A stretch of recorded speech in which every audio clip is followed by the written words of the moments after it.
So you want to know how kids learn to read, especially those learning English as a second language. We've got research and expert opinions right here, ready for a deep dive. It's complex, even for native English speakers, but especially tricky when English isn't your first language. Yeah. The way English spelling works, what we call orthography, it can be a real challenge. Okay, so before we jump into teaching techniques and all that, maybe we should just start with how different English is. I read that it takes kids learning English twice as long to learn to read compared to, say, Spanish or Italian. Is that true? Yeah, it is. It's because English has a deep orthography. The link between how a word is spelled and how it sounds is, well, it's not always clear. That makes sense. So what are the implications of that? Does that mean we need to be teaching reading differently in English? Yeah. It definitely suggests that we need to be aware of the unique challenges that English presents. It's not just about memorizing the alphabet. It's about understanding this complex relationship between sounds and letters. It's a code that needs to be cracked. And it can be really tricky for young learners. Okay, so if we think of it as a code, where do we even begin? Well, even before we look at letters on a page, there's something crucial: spoken language. Right, you can't read a word you've never heard. Exactly. Kids need a rich vocabulary built through exposure to spoken English. Songs, rhymes, stories, conversations, all those things help them develop what we call a language bank. So it's like they're soaking up the language through their ears long before they even open a book. Yes, and this is where the idea of phonemic awareness comes in. This is a big one. It's not just about knowing the alphabet. It's about being able to hear the individual sounds in words. To be honest, I'm not sure I fully grasp that. Could you give me an example? Sure. Take the word cat. Phonemic awareness is about recognizing that this word is made up of three distinct sounds: C, A, and T. Ah, okay, I see. So it's breaking down the word into its smallest sound units. Exactly. It's like learning a dance. You need to feel the beat, understand the rhythm before you can start learning the steps. Phonemic awareness is about feeling the rhythm of language, the way sounds flow together. Once a child grasps that they're well on their way to decoding words. That's a great analogy. It makes so much more sense now. And once that foundation of oral language and phonemic awareness is in place, we can start talking about decoding. But it's not as simple as it might seem. It's not just about sounding out words letter by letter. Here's where it gets interesting. I'm ready to hear more. Decoding is about linking those sounds to the letters that represent them, the written symbols we call graphemes. But just as importantly, it's about grasping the meaning of the word as a whole. So it's about putting all the pieces together, sounds, letters, and meaning to make sense of what you're reading. Precisely. Some educators call the mistake of just focusing on sounds barking at print. Barking at print. Now that's a new one for me. It means a child might sound out a word perfectly, but have absolutely no clue what it means.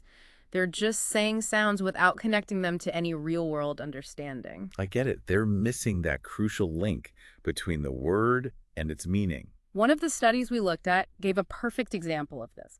They talked about how a child could sound out yacht perfectly, but if they've never seen a yacht or understood what it is, that word remains meaningless to them. Wow, that's a great point. And it makes me wonder how we help children make those connections, especially with words they might not encounter in their everyday lives. That's where things get even more interesting. English, with all its quirks, has some built-in tools that can actually help us. Let's talk about rhyme. Okay, I'm all ears. How does rhyme fit into all of this? You know, English loves to rhyme, and that's actually a huge advantage for early readers. Rhyming helps them pick up on spelling patterns. See those little bits of logic, or sometimes the lack thereof, in our crazy English orthography. I never thought about rhyme that way. Think about a classic like Twinkle, Twinkle, Little Star. You've got star, are high, and sky. They all rhyme, but look at how differently they're spelled. That's true. It exposes kids to those patterns in a fun and engaging way. But of course, English wouldn't be English without its exceptions, its rule breakers. And those are the words we call tricky words. Oh, right. The ones that just refuse to be sounded out. Exactly. Words like laugh, come, one. You can't decode them phonetically. They just have to be learned by sight. You know, when I was looking through these materials, I was surprised by how many of them just don't handle these tricky words well at all. Yes, that's a real problem. Many programs just present these words without any strategies for helping kids remember them. It's like setting them up for failure. If the very materials they're using are making it harder, it's no wonder so many kids struggle with reading. It's a valid point, and it brings us to our next big topic: the common pitfalls in primary ELT materials. What we found in this research might surprise you. All right, let's dive in. I'm ready to hear what the experts have uncovered. Get ready, because some of these findings are, well, they're pretty concerning. We're talking about trends in the very materials designed to teach kids to read, and honestly, some of them seem to be doing more harm than good. I'm all ears. Tell me more. Okay, for starters, a lot of these materials just don't have enough activities that actually teach kids how to read. They might show words, but there's not a lot of interaction, no real chance for kids to grapple with the words and make them their own. So it's more like passive exposure to words than active learning. Exactly. And then you have the issue of poor word selection. Remember that yacht example from before? That's a perfect illustration of this problem. The words these materials use need to be relevant to a child's life, words they hear and see in their daily experiences. It's like they're trying to teach kids to read using a dictionary instead of a storybook. That's a great way to put it. And then there's another pitfall, lack of integration. A lot of times the words used in reading exercises don't show up anywhere else in the course. So there's no reinforcement, no opportunity for kids to practice those words in different contexts. It's as if they're learning these words in a vacuum, with no connection to the real world or even the rest of their lessons. Exactly. It's a recipe for frustration, and it really limits their ability to connect the dots and build a strong reading foundation. Okay, so we've identified some serious issues with how reading is often taught. What can we do about it? What can we as adults who care about these kids do to make a difference? That's the million-dollar question. The good news is that there are solutions. It starts with understanding that there's no one-size-fits-all approach. So you're saying we need to move away from this idea of a magic bullet solution. Absolutely. We need a balanced approach that combines phonics instruction with other strategies, like visual memory techniques. It's about recognizing that every child learns differently and finding what works best for each individual. That makes a lot of sense. It's about meeting children where they are and providing them with the tools they need to succeed. Precisely. And sometimes the simplest tools are the most effective. Take flashcards, for example. Flashcards. It feels like I haven't heard that word in ages. They might seem old school, but they can be incredibly helpful for learning those tricky words and common letter combinations. And you can make it fun by turning it into a game. Kids love games. That reminds me of something I tried with my niece a while back. She was having a tough time with reading, and I was trying to find ways to help her without making it feel like a chore.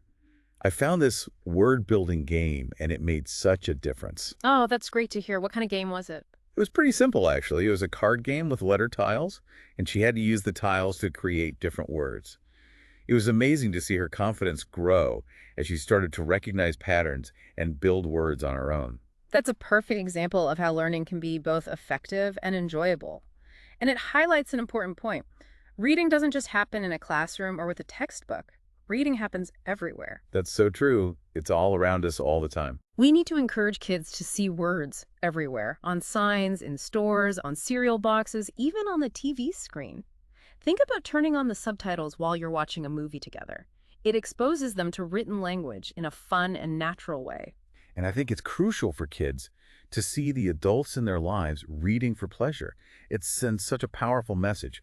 Reading isn't just homework, it's something we do for enjoyment. Absolutely. It's about creating a culture of reading, a world where words are exciting and full of possibilities. You know, we've covered a lot of ground in this deep dive. We've talked about the challenges of English orthography, the importance of oral language and phonemic awareness, the pitfalls of some teaching materials, and the power of a balanced approach that embraces games and real-world reading experiences. What does it all mean for someone who wants to help a young learner on their reading journey? It means we need to be informed advocates. We need to understand the complexities of the process, but also the opportunities. It's about providing support and encouragement, but also giving children the space to explore and discover their own love of reading. It's about being a guide on the side, not a sage on the stage. I love that. And sometimes the most powerful thing we can do is simply read aloud to them, share our own enthusiasm for stories and language, and create a home environment where reading is valued and enjoyed. It's about igniting that spark, that passion for words that will stay with them for a lifetime. Beautifully said. And that brings me to a question I'd like to leave you with. All right, hit me with it. Given what we now know about how English works and how young learners approach reading, how can we create those truly magical reading moments both inside and outside the classroom? What would your ideal approach look like? You know, as we're talking about these amazing learners finding ways to use English in their daily lives, It makes me think about something else we came across in the research. Oh, yeah, the study mentioned this group of parents who were learning English alongside their children. That's fascinating. I hadn't even considered that dynamic. Yeah, it's a powerful example of how learning can become like a shared family experience. The researchers found that these parents were incredibly motivated, not just to improve their own English skills, but to also support their children's learning. Like they're all in it together. A real team effort. Yeah, and what's interesting is that the parents weren't afraid to make mistakes in front of their kids. In fact, they embraced those moments as opportunities for learning and growth. That's such a valuable lesson. So often we're afraid to speak up or try something new because we're worried about getting it wrong. These parents are showing their kids that it's okay to make mistakes, that it's all part of the learning process. Exactly. They're modeling like a growth mindset, a willingness to embrace challenges and learn from their mistakes. And that's something that can benefit children in all areas of their lives, not just language learning. It makes me wonder if we can encourage this kind of collaborative learning environment where parents and children are learning together, what kind of impact could that have? I think the potential is enormous. Imagine a home where language learning is seen as like a fun and shared adventure, where everyone is encouraged to try, to experiment, and to celebrate each other's progress. That sounds like an incredibly enriching and supportive environment. And it really reinforces the idea that learning isn't confined to a classroom. It's a lifelong journey that we can embark on together. That's a beautiful way to put it. And as we're wrapping up this deep dive, it strikes me that we've really come full circle. We started by talking about the unique challenges of English orthography, and now we're talking about the power of human connection and shared experiences in overcoming those challenges. It's a reminder that while the technical aspects of reading are important, the human element is equally crucial. It's about fostering a love of language, a sense of curiosity and wonder, and a belief in the power of lifelong learning. I couldn't have said it better myself. To all our listeners out there, we hope this deep dive has sparked some new ideas and inspired you to continue exploring this fascinating world of reading and language learning. Thanks for joining us. We'll see you next time for another deep dive into a topic that's sure to spark your curiosity.